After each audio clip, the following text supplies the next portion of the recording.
Perencanaan ekonomi modern bergantung pada asumsi adanya kemajuan ke depan yang terus-menerus. Kita mengukur kemajuan nasional berdasarkan kecepatan mesin dan perluasan jalur dengan asumsi bahwa pertumbuhan tersebut bersifat positif secara bersih dan berkelanjutan.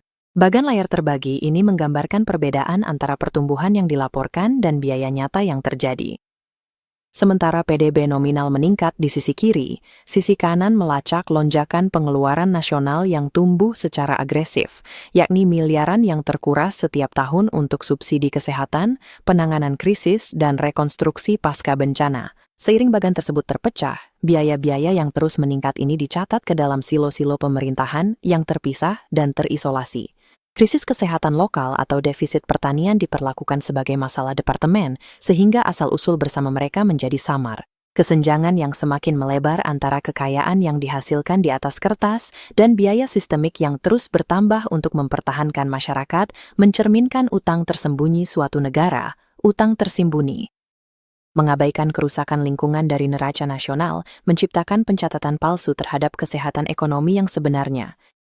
Utang ini adalah hasil yang dapat diprediksi dari pola lama, yaitu model ekonomi linier yang mengutamakan ekstraksi langsung daripada stabilitas aset yang diekstraksi. Bagan alir ini memetakan 5 tahap dari model saat ini: mengambil, membuat, mencemari, mengobati, dan memperbaiki. Mandat untuk mengobati penyakit kronis dan memperbaiki kerusakan ekologi menciptakan kekosongan finansial.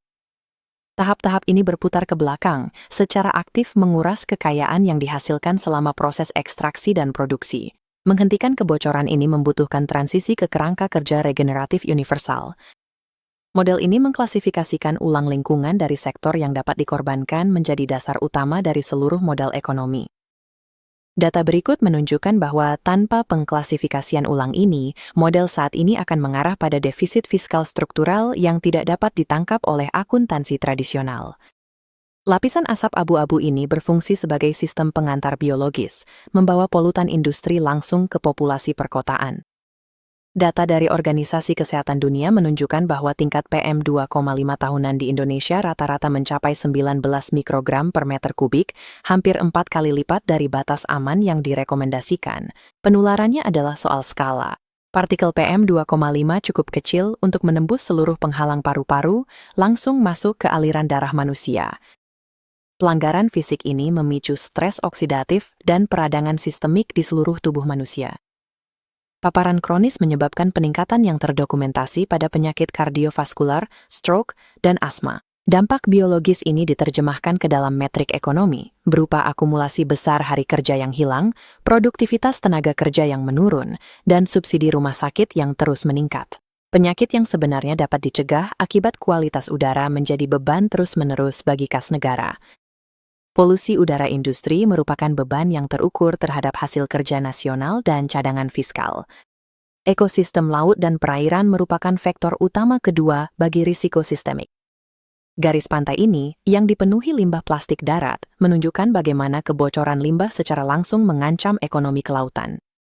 Bank Dunia memperkirakan bahwa polusi plastik laut dan degradasi pesisir menyebabkan kerugian lebih dari 450 juta dolar ASEAN per tahun bagi perekonomian Indonesia. Kerusakan ini juga berdampak pada kesehatan manusia.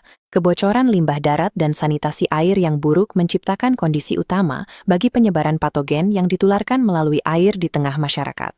Paparan secara luas menyebabkan penyakit diare kronis, tifus, dan infeksi parasit, terutama pada kelompok masyarakat yang rentan.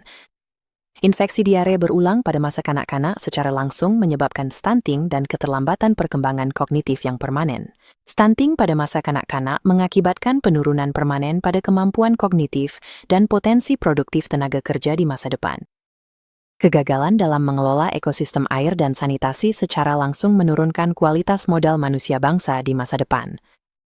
Jika kita melihat secara lebih luas, jaringan lingkaran kausal ini menunjukkan bagaimana degradasi udara, air, dan tanah saling berinteraksi dalam skala nasional. Jalur-jalur yang saling bertemu ini kemudian terakumulasi menjadi 3 simpul ancaman makroekonomi yang sangat krusial. Simpul pertama adalah menurunnya produktivitas tenaga kerja. Penyakit kronis dan stres panas secara bertahap mengikis total jam kerja dan output fisik. Simpul kedua adalah meningkatnya beban fisik, karena modal negara dialihkan untuk menutupi subsidi kesehatan yang membengkak dan rekonstruksi pasca bencana. Simpul ketiga adalah inflasi ekologis. Degradasi tanah pertanian dan sistem air bersih menyebabkan kenaikan biaya pasar untuk kebutuhan dasar manusia. Keruntuhan yang saling terhubung ini secara formal disebut risiko sistemik ekologis atau systemic ecological risk. Risiko sistemik ekologis begitu meresap sehingga dapat mengalahkan dan menetralkan intervensi kebijakan moneter tradisional. Memutus lingkaran kausal ini membutuhkan transisi menuju arsitektur regeneratif universal. Laporan keuangan berdampingan ini membandingkan anggaran nasional tradisional dengan neraca modal alam atau Natural Capital Balance Sheet, yaitu neraca modal alam. Sistem ini memaksa penilaian kuantitatif atas aset ekologi, seperti hutan utuh dan cadangan air bersih, dibandingkan dengan output industri tradisional. Mesin keuangan untuk neraca ini adalah dana regenerasi atau Regeneration Fund. Dana ini menghimpun pendapatan dari royalti sumber daya dan pajak polusi, lalu mengalihkannya ke restorasi lingkungan secara sistemik dan energi bersih. Ini membentuk aliran ekonomi sirkular, mengubah eksternalitas industri kembali menjadi bahan baku sekunder. Sebuah negara tidak dapat mengelola kekayaannya secara efektif jika menolak untuk secara formal mengukur garis dasar ekologisnya. Proyeksi 25 tahun menunjukkan bagaimana model-model ini menentukan kelangsungan hidup nasional. Pola lama mengarah pada ekonomi yang lumpuh oleh penyakit kronis, inflasi sumber daya, dan kurangnya ruang fiskal untuk merespons krisis. Model regeneratif menjaga modal alam yang tangguh, seperti ekosistem terumbu karang ini, memastikan sumber daya alam tetap melimpah dan biaya kesehatan masyarakat tetap terkendali. Lingkungan yang sehat menghasilkan produktivitas manusia yang dibutuhkan untuk mendanai regenerasi ekonomi yang berkelanjutan. Kesehatan ekologi berfungsi sebagai prasyarat matematis untuk stabilitas fiskal jangka panjang dan kedaulatan nasional.